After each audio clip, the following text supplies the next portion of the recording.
حضرت عبدالعظیم یکی از رفقای بسیار دوست داشتنی برای انسان هست. معنای واقعی کلمه رفیقه. صحنه آخرت صحنه دولت و حکومت ایناست دیگه. کسی دیگه که اونجا حکومت نداره، که پادشاهی و سلطنت برزخ دست ایناست. مسئله الان اینه که تو وقتی رفتی اونجا میتونی بگی من رفیق فلانیام یا نه. رفیق یعنی یک کسی که همدیگه رو به عنوان رفیق و پاکار تایید بکنید. یعنی قلبش میگه بابا این پاکار من وای میسته، پشت منو خالی نمیکنه. ما یکی از سعادت‌های بزرگ دنیا این است که ما فرصت داریم رفیق شیم. وقتی خدا اسم اینا رو رفیق میذاره، حسن اولئک رفیقا، یعنی اینا رفیق بازن. یعنی اگر رفتی باش دوست شدی میپذیردت. از عبدالعظیم خب چیکاری؟ من رفیقم.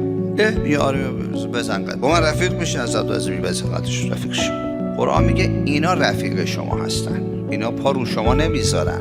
اینا شما گناه هم که بکنید از چششون نمیافتید.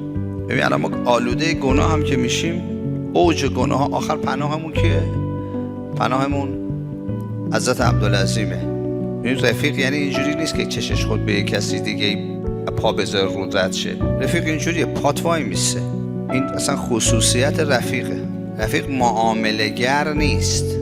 اینجا تو فرصت داری رفیق شی. اینجا خط رد شه بری اون طرف، اوضاع مقدار سخت میشه.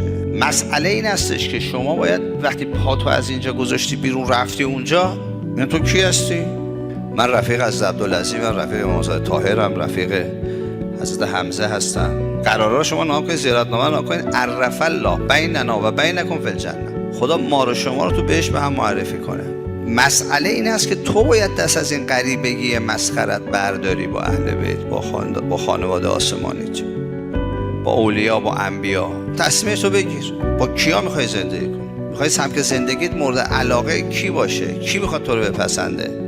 اگه بخوایم قافله رو نوازیم اونجا نیفتیم به درد و رنج و حقارت غربت، اونجا به حسرت نیفتیم. قرآن میگه یعز الظالم دستاشو گاز میگیره از حسرت. کاش ما یه راهی داشتیم بریم، مفت در اختیارمون بودا. انس با صالحین قلب انسان رو اصلاح میکنه. انس با اهل گناه سرمایه های انسان رو از بین میبره. دریغ عمر که بگذشت و ما ندانستیم که کیمیای سعادت رفیق بود. رفیق هر کسی که رفیق اهل اللهی داره اینو قدر بدانه و این نعمت رو از دست نده.